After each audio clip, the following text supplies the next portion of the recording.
우리가 살아가는 세상은 언제나 변하고 있습니다. 어제의 상식이 오늘은 낡은 규칙이 되고 오늘의 유행은 내일이면 잊혀지죠. 마치 사람이 옷을 갈아입듯 시대도 끊임없이 모습을 바꿉니다. 그렇다면 이런 질문을 던져볼 수 있습니다.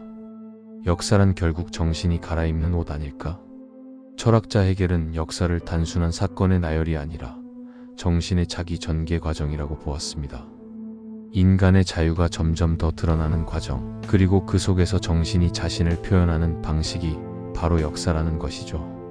그렇다면 역사의 흐름 속에서 우리는 늘 새로운 옷을 갈아입으며 자신을 표현하는 정신의 모습을 보고 있는 것일지도 모릅니다.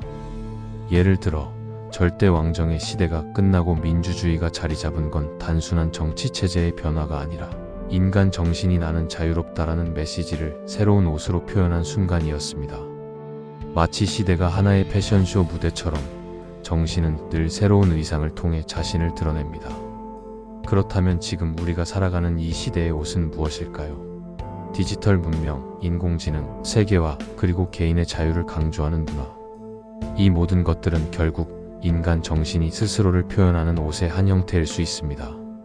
오늘은 바로 이 흥미로운 주제를 탐구해 보려 합니다. 역사는 정신이 갈아입는 옷이라는 비유가 어떤 의미인지, 그리고 우리가 그 속에서 어떤 역할을 맡고 있는지 살펴보겠습니다. 다음 파트에서는 헤겔이 말한 정신과 역사의 관계를 조금 더 철학적으로 풀어내며 왜 역사를 옷에 비유할 수 있는지 그 배경을 깊이 들여다보겠습니다. 헤겔의 역사 철학은 흔히 세계사란 자유의식의 진보의 과정이다라는 말로 요약됩니다. 그는 역사를 우연한 사건들의 집합으로 보지 않았습니다.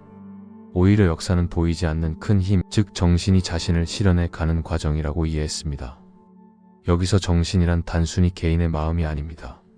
인간 집단 전체가 공유하는 사유와 가치, 그리고 자유에 대한 의식을 포함하는 거대한 흐름입니다. 헤겔은 이 정신이 특정한 시대와 사회 속에서 구체적인 모습으로 나타난다고 보았습니다. 왕정, 혁명, 민주주의 같은 정치 형태뿐만 아니라 예술, 종교, 철학 역시 정신이 자신을 표현하는 방식입니다. 그렇다면 왜 옷이라는 비유가 어울릴까요? 옷은 인간의 내면을 감추면서 동시에 드러내는 매개체입니다. 개인의 취향과 사회적 지위를 동시에 표현하듯 역사 속의 제도와 문화, 관습 역시 정신의 내면을 외부로 드러내는 옷입니다. 옷이 낡으면 버리고 새로운 옷을 입듯 시대 역시 낡은 정신의 형식을 벗어던지고 새로운 형태를 입습니다. 심리학적 관점에서 보아도 이 비유는 유효합니다. 프로이트와 융의 이론에 따르면 인간은 무의식 속 욕망과 상징을 다양한 방식으로 표현합니다. 사회 전체도 마찬가지입니다. 억압된 시대에는 권위적 제도가, 해방의 시대에는 자유로운 제도가 등장하죠. 결국 집단의 무의식과 욕망이 시대의 옷으로 드러나는 셈입니다. 헤겔은 역사 속에서 절망과 고통, 전쟁과 혼란마저도 단순한 우연이 아니라 정신이 새로운 옷으로 갈아입기 위해 겪는 필연적 과정이라고 말했습니다. 이는 우리에게 충격적인 통찰을 줍니다. 지금 우리가 사는 혼란스러운 시대 역시 단순한 위기가 아니라 정신이 또 다른 옷을 준비하고 있는 과정일 수 있다는 것입니다. 이제 이런 철학적 배경을 바탕으로 우리의 일상 속에서 역사는 옷이라는 비유가 어떻게 드러나는지 좀 더 구체적인 사례로 살펴보겠습니다. 우리는 사실 이미 매일 정신의 옷 갈아입기를 경험하고 있습니다. 예를 들어 기술의 발전을 보세요. 불과 20년 전만 해도 스마트폰이 없는 삶이 당연했는데 지금은 스마트폰 없이 하루를 버티기 어렵습니다. 이 변화는 단순한 도구의 교체가 아니라 인간 정신이 세상과 관계 맺는 방식을 완전히 바꾼 사건입니다. 정신은 디지털이라는 옷을 입고 전혀 새로운 인간관계를 만들어낸 것이죠. 과거에는 권위를 존중하고 집단의 질서를 중시하는 문화가 강했습니다. 하지만 오늘날 젊은 세대는 자유와 다양성을 중시합니다. 직장 문화도 인간관계도 달라졌습니다. 이 역시 정신이 낡은 옷을 벗고 새로운 옷을 입은 사례입니다. 패션 자체를 보더라도 시대의 변화를 읽을 수 있습니다. 전쟁 직후에는 실용적인 옷이 유행했고 경제가 성장하던 시기에는 화려한 옷이 등장했습니다. 요즘은 개성을 드러내는 옷, 심지어 옷을 입지 않는 듯 자연스러움을 강조하는 패션이 유행합니다. 이는 개인의 자유와 다양성을 중시하는 시대 정신이 옷이라는 형태로 나타난 결과입니다. 더 가까운 사례로는 코로나 팬데믹을 들 수 있습니다. 마스크는 단순한 보건 도구가 아니라 시대 정신의 상징적인 옷이었습니다. 서로를 보호한다는 의미와 동시에 불안과 두려움을 드러내는 표식이기도 했습니다. 역사가 어떻게 옷으로 표현되는지 극적으로 보여주는 장면이었죠. 이처럼 우리의 일상 구석구석에서 역사는 끊임없이 옷을 갈아입습니다. 문제는 우리가 그 변화를 어떻게 받아들이느냐입니다. 옷이 바뀔 때 혼란을 느낄 수도 있지만 동시에 그것이 새로운 정체성과 가능성을 드러내는 기회임을 깨달을 수도 있습니다. 그렇다면 우리는 어떻게 해야 역사의 옷 갈아입기를 단순히 구경하는 데서 멈추지 않고 능동적으로 새로운 시대를 살아갈 수 있을까요? 다음 파트에서 구체적인 방법과 태도를 제안해 보겠습니다. 역사가 옷을 갈아입는 과정에 우리가 단순히 끌려가지 않으려면 몇 가지 태도가 필요합니다. 첫째, 변화의 의미를 읽어내는 힘을 길러야 합니다. 옷이 단순히 천조각이 아니듯 사회의 변화도 단순한 사건이 아닙니다. 그 안에는 정신이 자신을 드러내는 깊은 의미가 담겨 있습니다. 기술의 발전, 문화의 변화, 정치적 움직임 속에서 이 시대의 정신은 무엇을 말하고 있는가? 를 묻는 습관이 필요합니다. 둘째, 낡은 옷을 집착하지 않아야 합니다. 역사는 늘 새로운 옷을 요구하는데 우리는 종종 익숙한 옷을 버리지 못해 고통을 겪습니다. 과거의 질서, 전통, 습관이 주는 안정감은 달콤하지만 그것에만 매달리면 새로운 시대를 살아갈 수 없습니다. 과거를 존중하되 그것이 새로운 시작을 막지 않도록 해야 합니다. 셋째, 스스로 옷을 선택하는 주체가 되어야 합니다.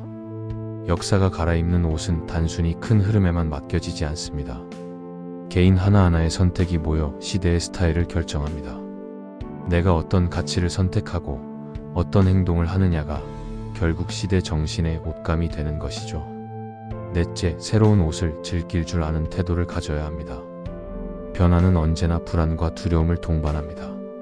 하지만 옷을 바꿔 입는 건 나를 새롭게 표현하는 기회이기도 합니다. 낯선 변화를 두려움만으로 대하기보다 새로운 나를 실험할 수 있는 기회로 삼는다면 역사의 변화를 훨씬 더 주체적으로 살아갈 수 있습니다. 또한 변화 속에서도 변하지 않는 가치를 붙잡는 것이 중요합니다. 옷은 바뀌지만 인간이 추구하는 자유와 존엄, 관계의 의미 같은 근본 가치는 변하지 않습니다. 이 변하지 않는 가치를 붙잡을 때 우리는 혼란 속에서도 방향을 잃지 않습니다.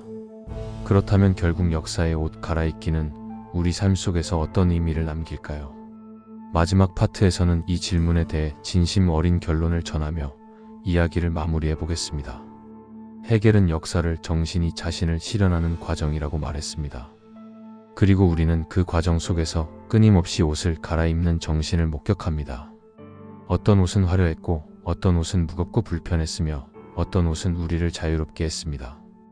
그 모든 옷들은 인간 정신이 자신을 표현하는 방식이었습니다. 오늘의 시대도 예외는 아닙니다. 인공지능, 기후위기 세계화, 개인주의와 공동체 사이의 갈등, 이 모든 것들은 정신이 지금 새롭게 갈아입고 있는 옷의 단면입니다. 낯설고 불편할 수 있지만 그것은 분명히 새로운 시작을 알리는 신호입니다. 우리가 해야 할 일은 단순히 구경꾼으로 남는 것이 아니라 그 옷을 입는 주체로 서는 것입니다.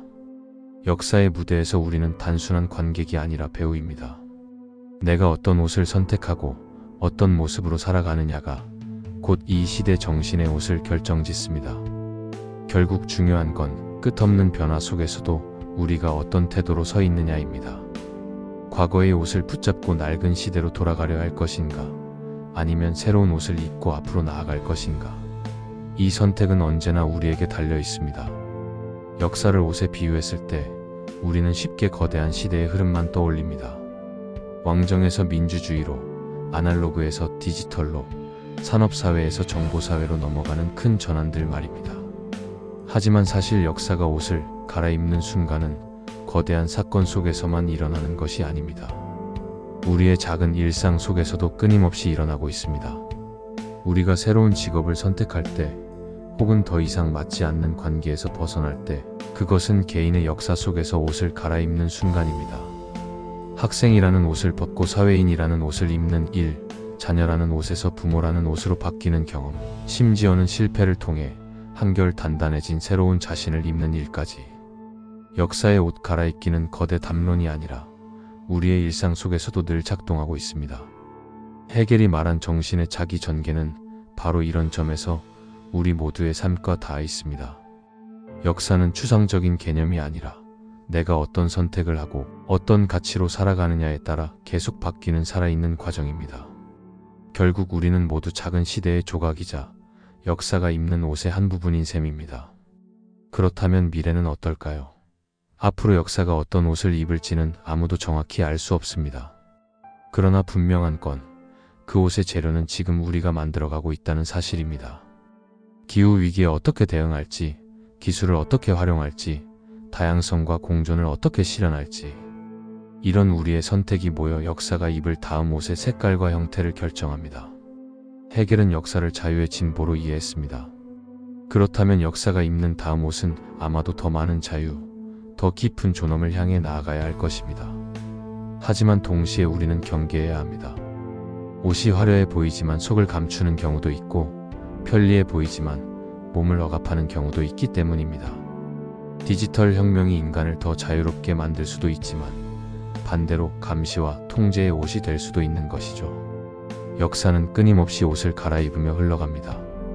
그리고 우리는 그 옷의 한 조각으로 살아갑니다. 중요한 건 내가 어떤 옷을 선택해 입느냐입니다. 역사가 입는 거대한 옷의 색깔은 결국 나와 같은 개인들의 선택이 모여 결정되니까요. 그렇다면 여러분은 지금 어떤 옷을 입고 있나요? 그리고 앞으로 다가올 시대에 어떤 옷을 입을 준비가 되어 있나요?